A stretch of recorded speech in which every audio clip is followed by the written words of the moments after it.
Samsung Galaxy S8 Revisited, coming up right now. Let's go.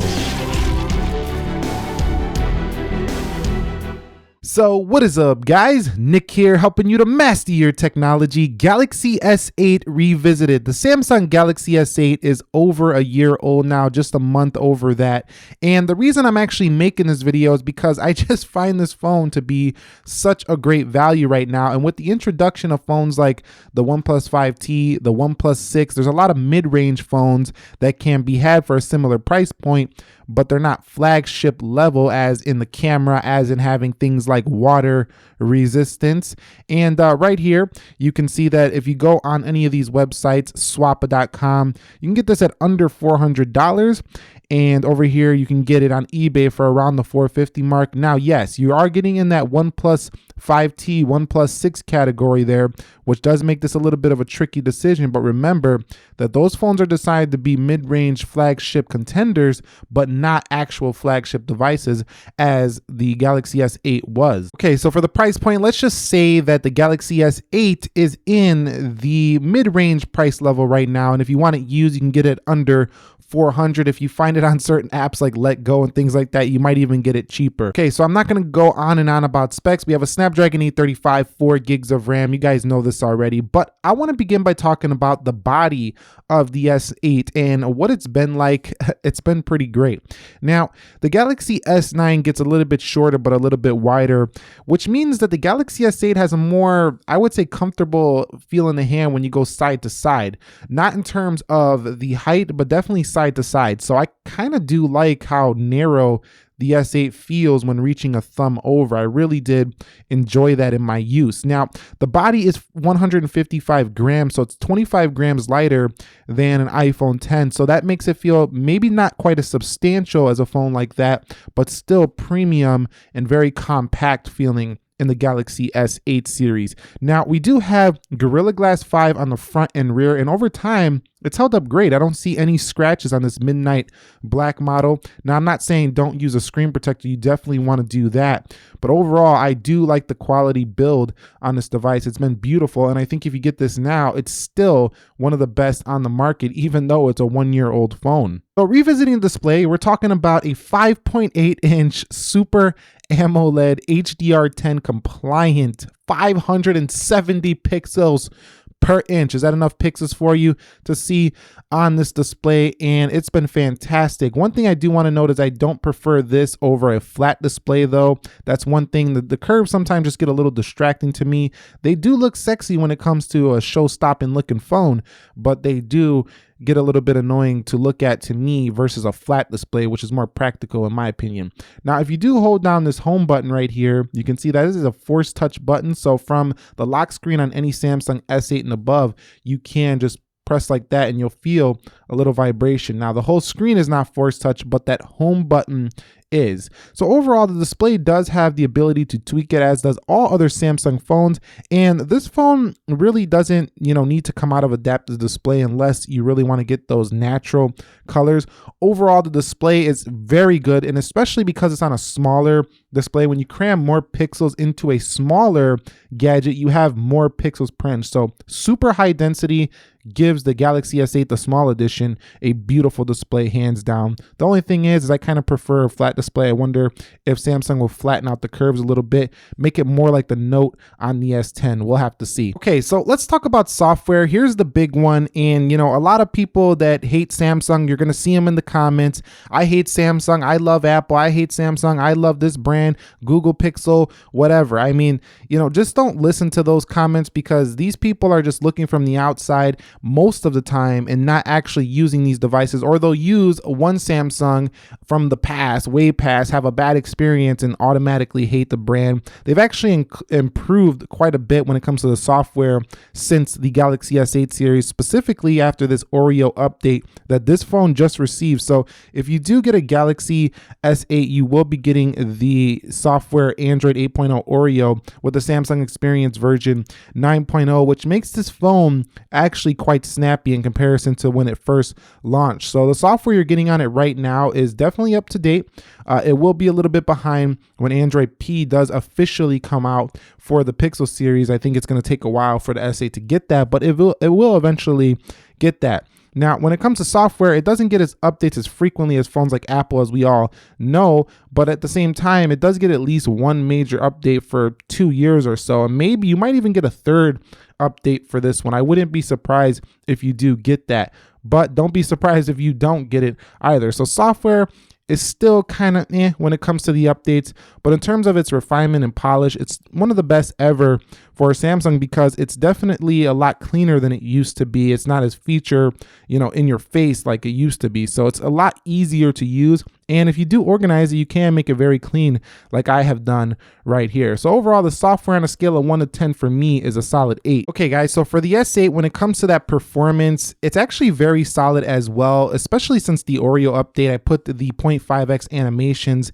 and the performance is just fast here for the Galaxy S8, even with the 4 gigs of RAM. Now, coupling a Samsung phone with 6 gigs of RAM to me gives it a better multitasking experience. Like when you go through your applications and reopen things, some things will reload a little bit like that on a 4 gig of RAM version, but when you're using a 6 gig of RAM, more things do hold in the background for a Samsung device. So just keep that in mind. On a 4 gig of RAM version, you don't want to run like 20 apps at a time. You probably want to run like 10 at max, just so you can keep everything loaded in the background. But other than that, it's very fast. And sometimes in the past software, it would twitch a little bit. It would like have input lag. Like when you touch it, it would just take a second to open.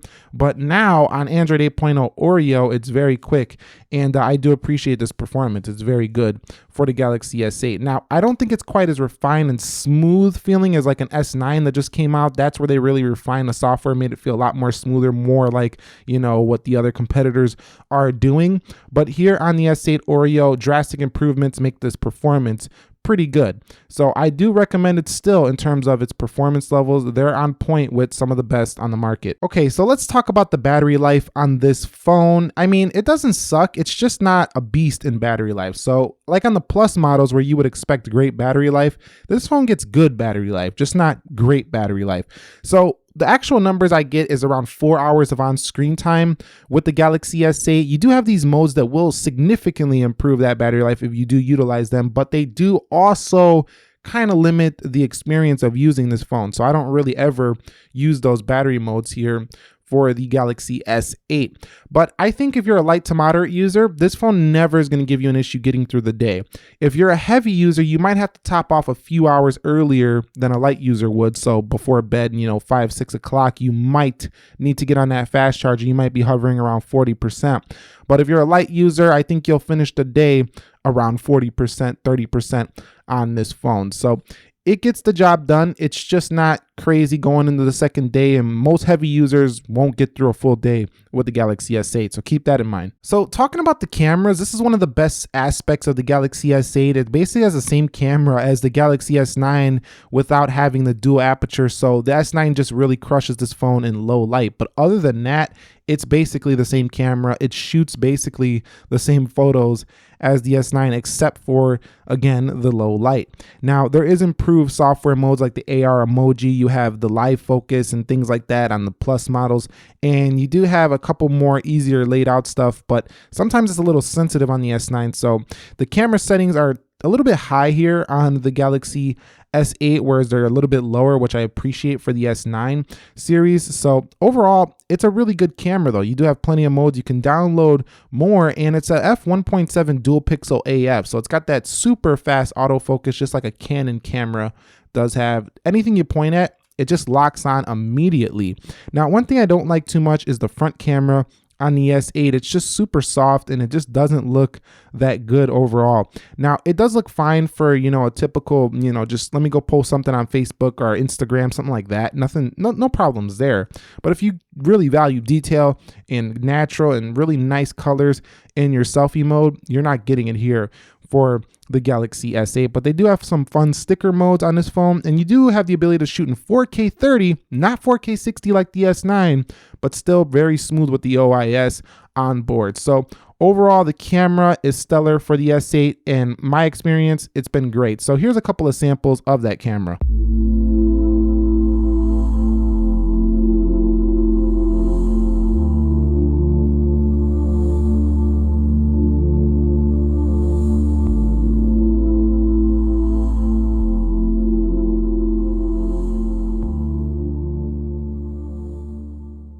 Discussing one thing that I didn't really like about this phone was the audio performance. It's just not that loud from this single firing speaker. Now, again, they improved this, but we're talking about the S8 here. If you're going to pick up an S8 after 1 year, the audio is pretty tinny and it's easy to cover up. Don't get me wrong, you could hear stuff. It's not like you're not going to hear anything coming out of your phone. I'm not saying that. I'm just saying you're not going to be super impressed with that audio that comes out of this phone. Now, it is made up by the fact that it does have a headphone jack though. So overall, it's kind of like a 50-50 experience. If you want to use it for external audio, you're going to be disappointed, but you're going to be very impressed that you still have a headphone jack to use all of your existing headphones. But not everybody enjoys headphones, so it's a 50-50 on the audio for me. Now, the things I've appreciated the most about the Galaxy S8 series is it has USB Type-C. I think that all phones should adopt the USB Type-C standard here going forward. Even Apple should adopt this, I think, as they're putting it in their computers,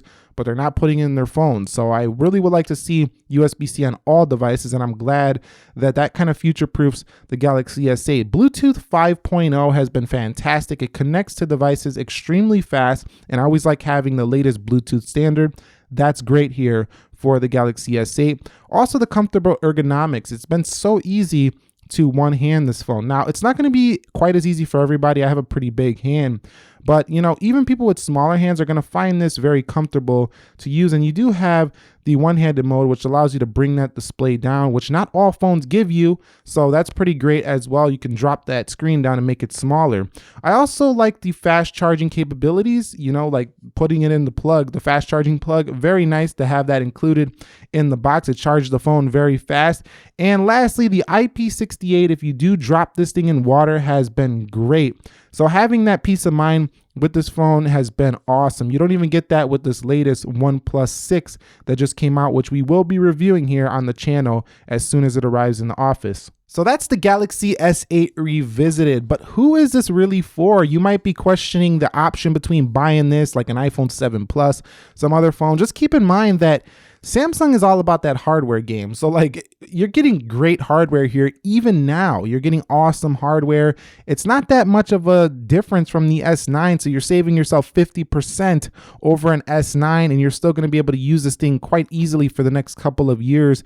It should last just fine. Has a great camera, and it has IP68 water resistance. So it's flagship level. It's still premium. I think anybody who's looking for a ton of features but don't want to drop more than like that $400 price point, find one of these refurb, find one of these used in great mint condition. It's going to be a steal here for a Galaxy S8. Now, when you get around that $500 price point, it gets a little bit tricky. I would question if it's worth it there. But if you could find this thing at under $400, it's a go on the Galaxy S8. Do you agree with me? Do you disagree with me? Drop your comments down below. Hit that thumbs up if you enjoyed this. And if you're new here, consider subscribing for more. Nick here, helping you to master your technology. Be sure to be well. Thank you very much for watching, and peace.